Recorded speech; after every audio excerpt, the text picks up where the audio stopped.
ফেসলা করলাম তো যে ওই বিভিন্নতা তালাক হয়ে গেছে। এবার যদি হাদিস পাকের ভিতরে আমি যদি না পেতাম, যেটা সেটা আপনারা আপনাদের কিন্তু এখানে যদি কোরআন হাদিসের ভিতরে যদি না পেতাম, কোরআন হাদিসের ভিতরে যদি না পেতাম, তখন আমি এই জিনিস নিয়ে কাজে লাগাতাম যে সত্যি ওই চাচারি স্ত্রীটা তালাক হয়ে গেছে না। হাদিসটা একটা জিনিস আছে যেটা হচ্ছে এই মাথা যদি না মানে আপনার জীবনে কিছু জিনিস ঘাটতি হয়ে যাবে, কিছু জিনিস ঘাটতি হয়ে যাবে। আমি আজকে একটা ছেলেকে জামাতের ভিতরে 98 একটা আমাদের আহলে সুন্নাত ওয়াল জামাতের আকীদার ছেলে, তাকে এমন ভাবে বুঝিয়েছে, এমন ভাবে সমস্ত কিছু বিশ্লেষণ তার কাছে করেছে যে ওই ছেলেটা পুরো 98% তার কাছে চলে গেছে। এই 98% যখন তাকে টেনে গিয়েছে, তখন ওই 98%-এর ভিতরে 2% বাকি আছে শুধু তার যেতে। ওই সময় বেটা আমার কাছে পড়ে গেছে, বেটা আমার কাছে পড়ে গেছে। আমার কাছে তারা অনেক রকম হাদিস করে নিয়ে আলোচনা করছে। হতে আমি তখন তাকে বললাম, ভাই আমি তোমাকে একটা প্রশ্ন করছি, সেই প্রশ্নের জবাবটা তুমি আমাকে দাও। তখন আমি তাকে প্রশ্ন করেছিলাম, আচ্ছা আপনারা শেষ করে দেবো, ভাইরা বসে আছে, ওনারা একটু বিরক্ত হচ্ছে, আপনারা ওয়াজ শুনতে এসেছেন, যাক এই কথাটা বলে আমি শেষ করে দিচ্ছি। তো লামাযহাবী ভাইগুলো যখন জেনে নিয়েছে, আমি যখন বললাম যে ঠিক আছে তুমি একটা প্রশ্নের আমাকে জবাব দাও। কোরআন হাদিস দিয়ে বুঝিয়েছি, আমাদের ফুরফুরা কিছু মানে না। সেখানে ছিটানো হয়, আগরবাতি চড়ানো হয়, মোমবাতি চড়ানো হয়, চাদর চড়ানো হয়, ফুল চড়ানো হয়, এই লোকটাকে রাখি না, এই লোকটাকে ঠিকঠাক।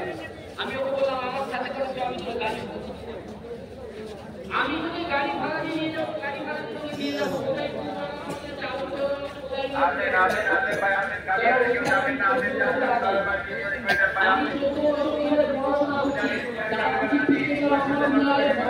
আপনারা এসেছেন, একজনকে বাপুকে বলেছে যে দাদা হুজুরের মাথায় কোনো সিঁড়ি হয়,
আমার জন্য সকলে দোয়া করবে, সকলে উচ্চ আওয়াজে উচ্চ কণ্ঠে দরুদ শরীফ আল্লাহুম্মা সাল্লি